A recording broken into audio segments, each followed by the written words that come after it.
جو میرا رہنما ہے میں یہاں بیٹھ کر بھی اس کے ساتھ اٹیچ ہوں، یہاں بیٹھ کر بھی مجھے اس سے فیض مل رہا ہے۔ یہ ہے کسی سلسلے میں داخل ہونا۔ اور آپ کو اگر کسی بھی چیز کا علم نہیں، نہ آپ نے کسی سے سبق لیا، نہ آپ نے اس کو یاد کیا، نہ آپ نے اس پہ عمل کیا، تو پھر اس کا تو آپ کو کوئی فائدہ نہیں ہے۔ آپ اپنے آپ کو دھوکہ دے رہے ہیں، لوگوں کو بھی دھوکہ دے رہے ہیں، دین کو بھی دھوکہ دے رہے ہیں۔ جب تک ہم کسی ایک راستے کا تعین کر کے اس پہ چلتے نہیں ہیں، یاد رکھیے ہمیں اس وقت تک منزل نہیں مل سکتی۔ بے شک۔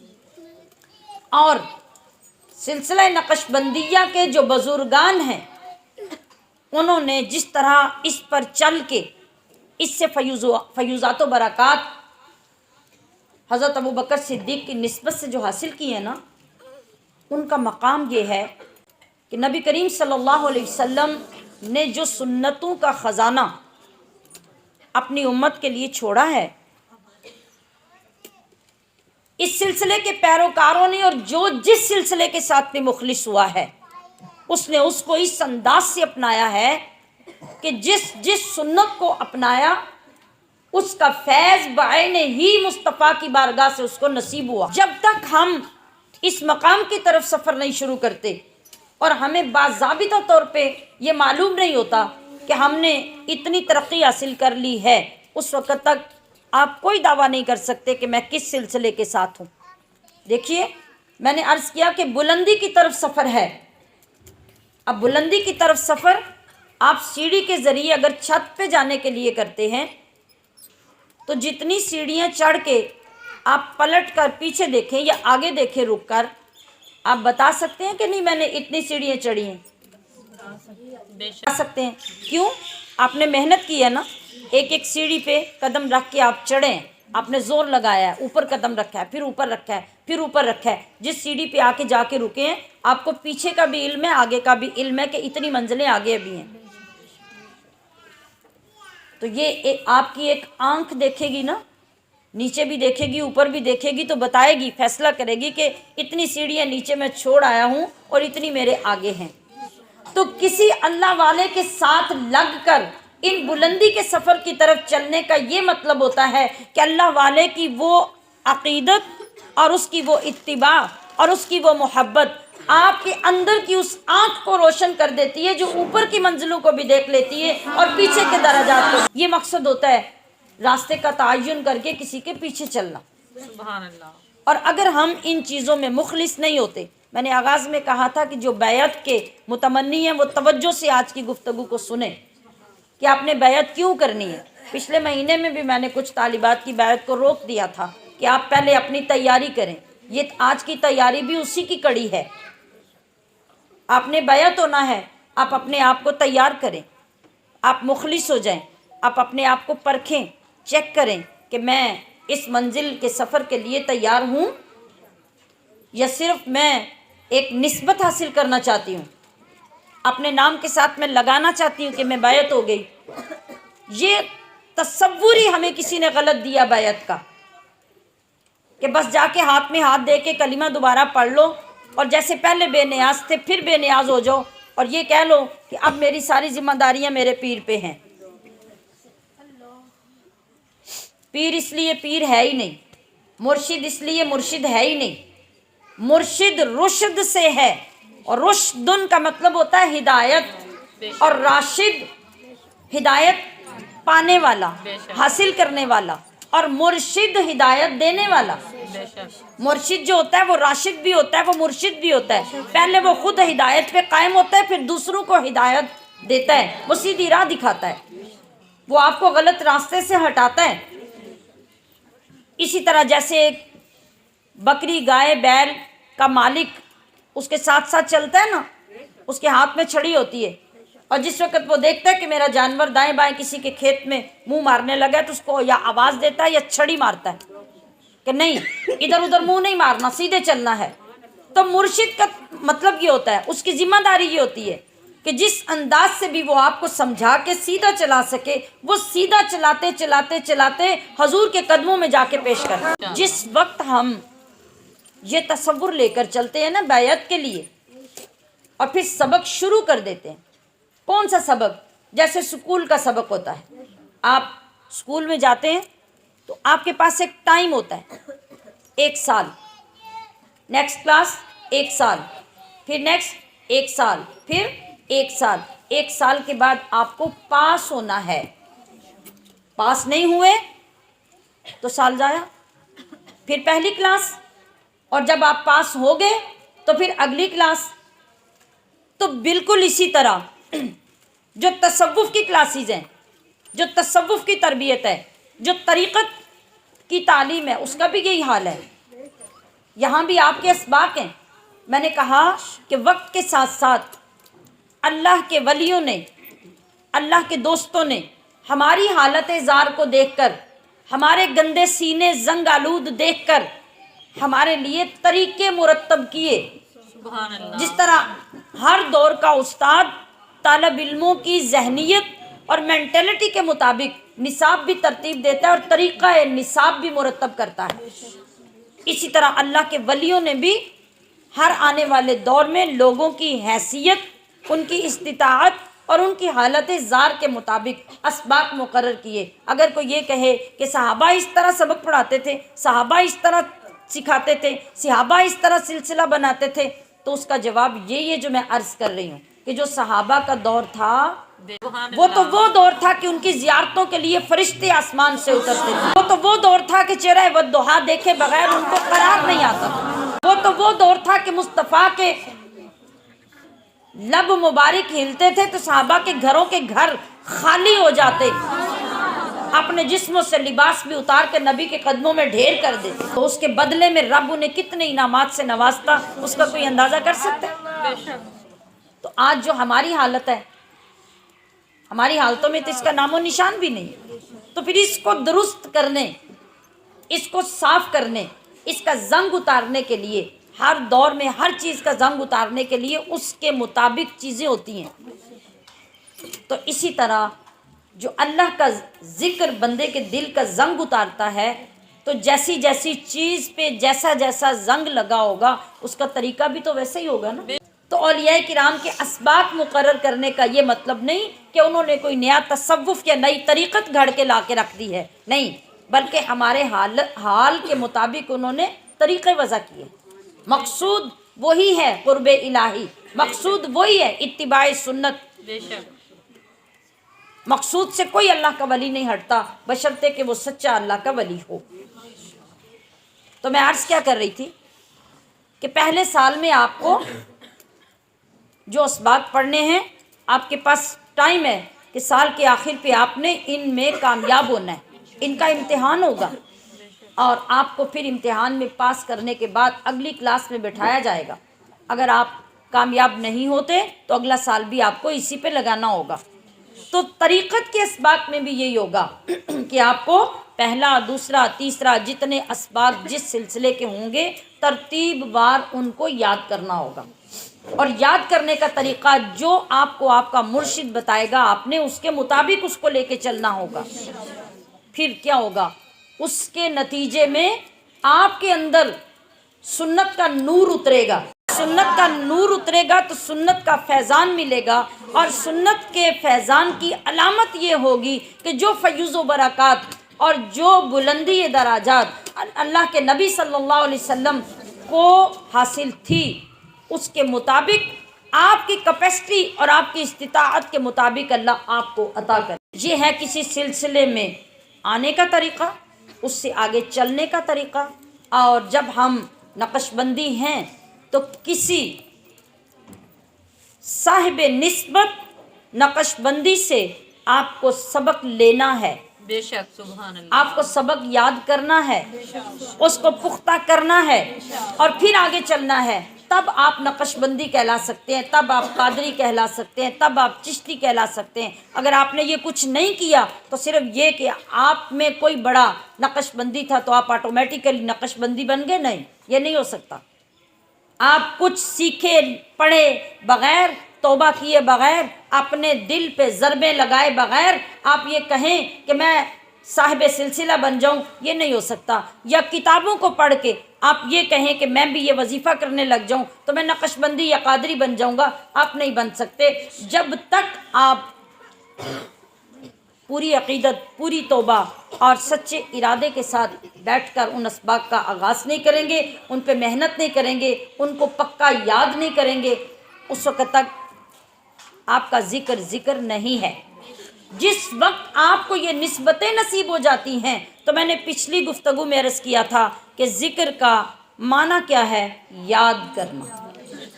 تو یاد کرنے کے لیے وقت کی قید نہیں ہوتی، یاد کرنے کے لیے جگہ کی قید نہیں ہوتی، یاد کرنے کے لیے کسی خاص اینگل میں بیٹھنے کی ضرورت نہیں ہوتی۔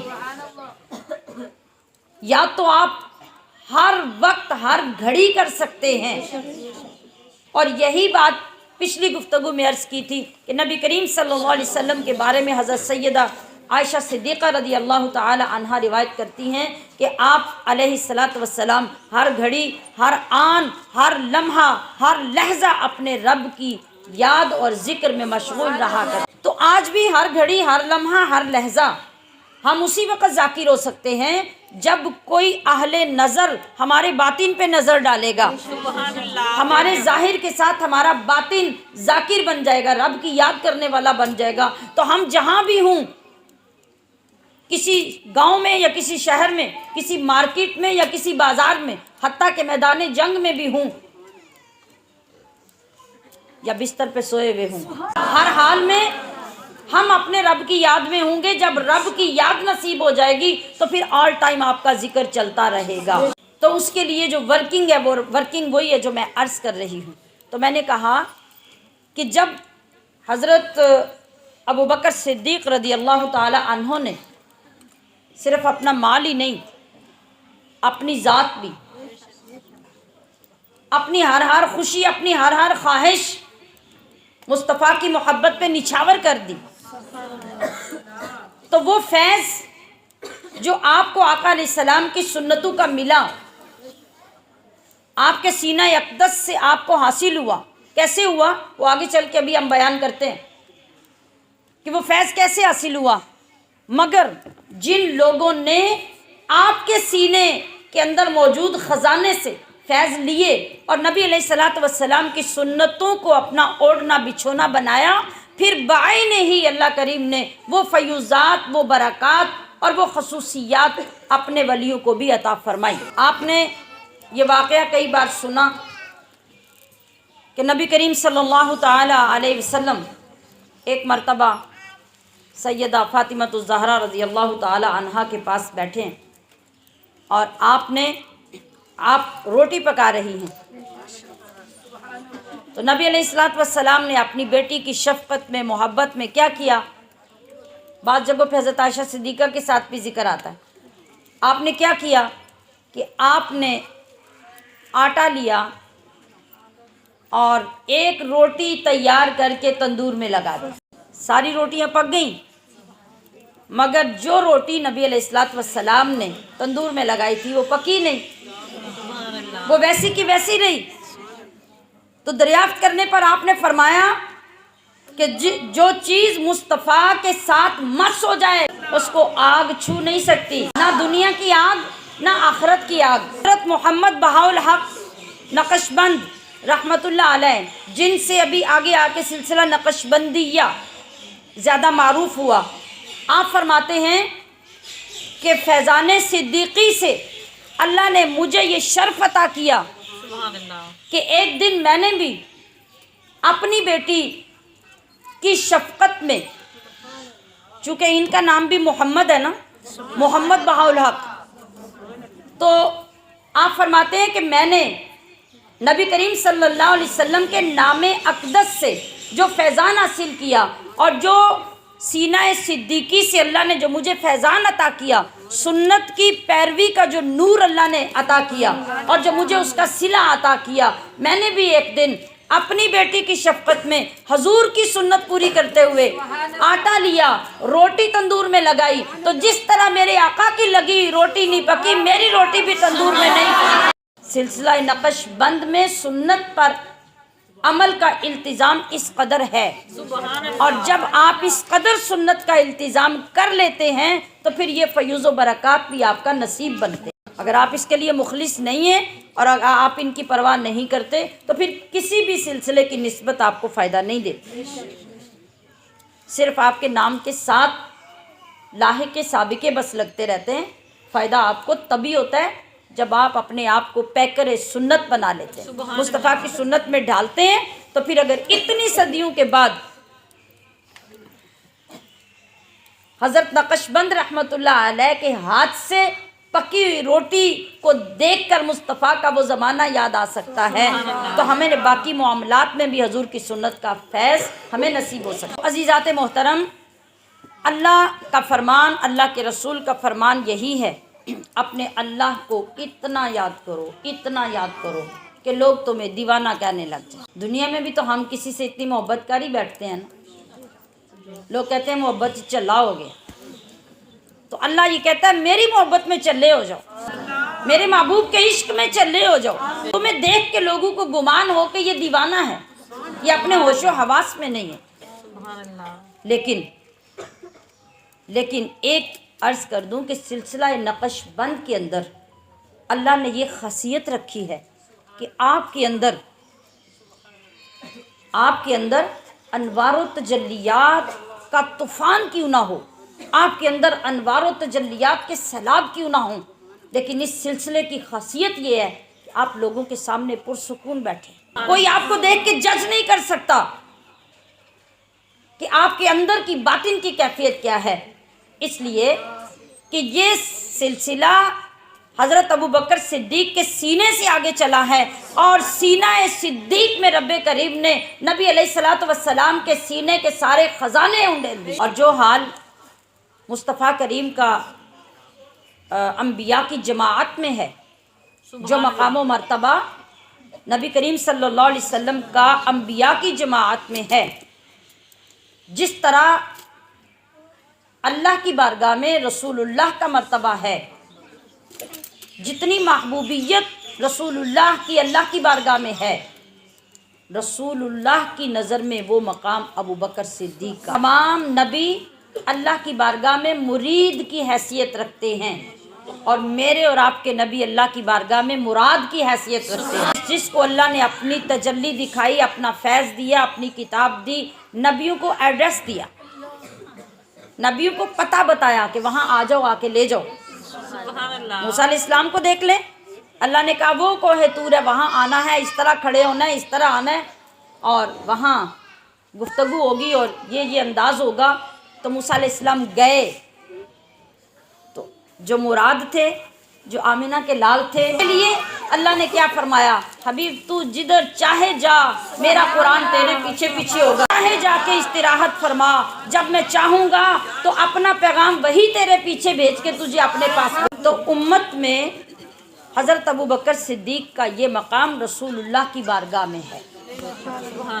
تمام صحابہ اس فیضان کے اعتبار سے فیض لینے والے ہیں، اور ابوبکر صدیق ہے جن کو فیض دیا گیا ہے۔ میں نے عرض کیا کہ حضرت علی المرتضیٰ ہوں یا حضرت عمر فاروق یا حضرت عثمان غنی ہوں، سب کے سب معترف ہیں اس بات کے کہ جو مقام صحابہ میں حضرت ابوبکر صدیق کو ہے وہ کسی اور کو نہیں۔ ہم نے حضرت علی المرتضیٰ سے بات کا آغاز کیا تھا، پھر آپ ہی کی زبان سے آپ کی شان سنتے ہیں۔ ایک شخص حضرت علی المرتضیٰ کی بارگاہ میں آیا، اس نے آ کے ایک سوال کیا۔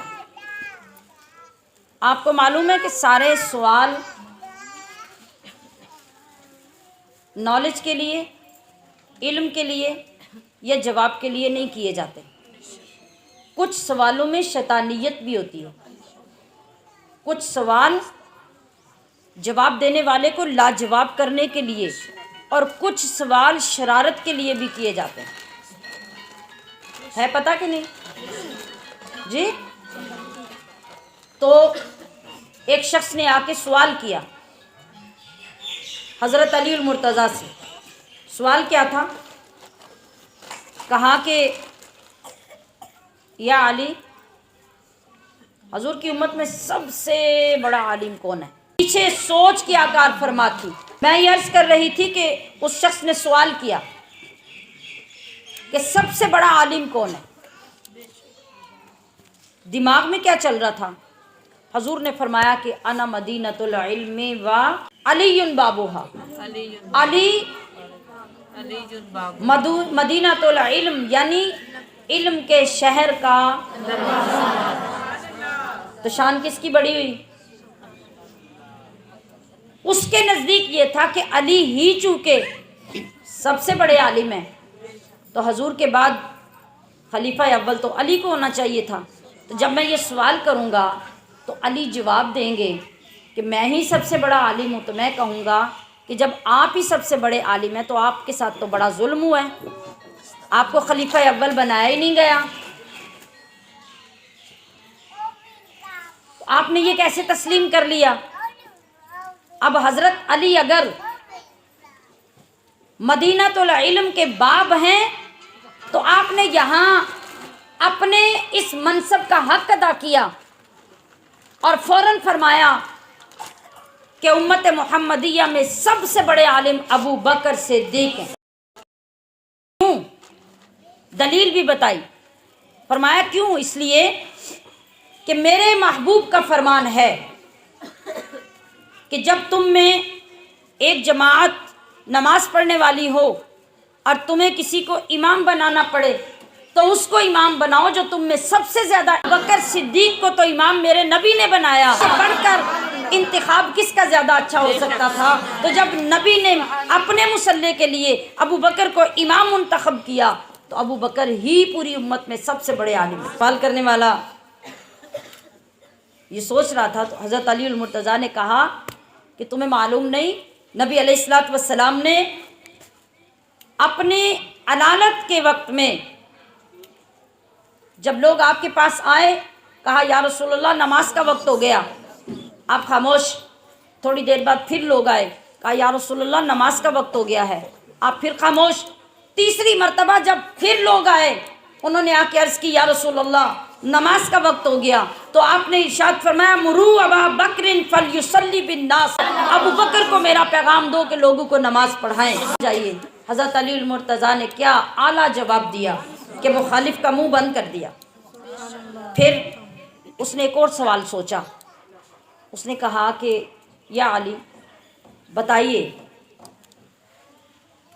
کہ جماعت صحابہ میں سب سے بڑا بہادر کون ہے؟ حیدر کرار، شیر خدا۔ علی المرتضیٰ شیر خدا تو وہ ہیں، تو اللہ کے شیر سے بھی کوئی بڑا بہادر ہے؟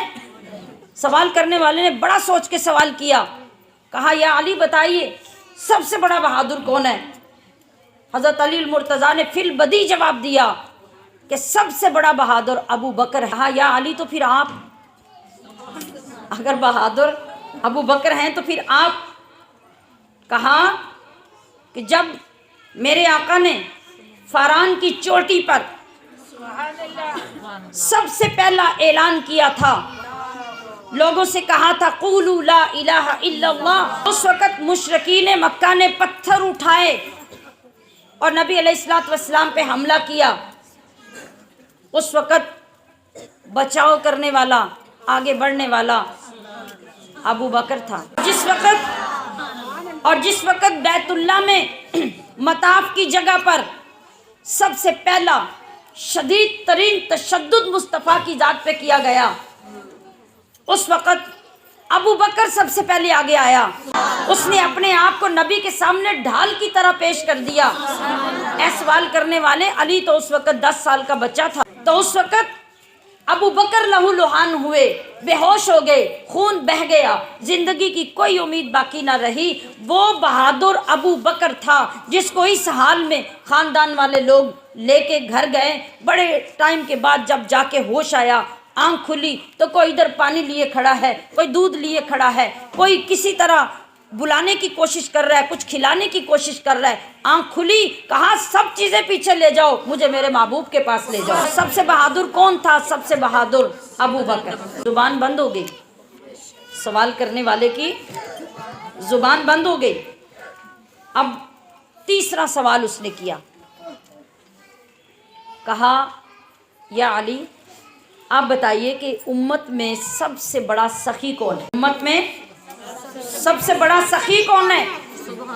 سوچا یہ کہ اگر علی المرتضیٰ اپنا نام نہیں لیں گے تو عثمان غنی کا نام تو ضرور لیں گے، جنہیں آج بھی دنیا عثمان غنی کے نام سے ہی پکارتی ہے، تو ان کا نام تو ضرور لیں گے۔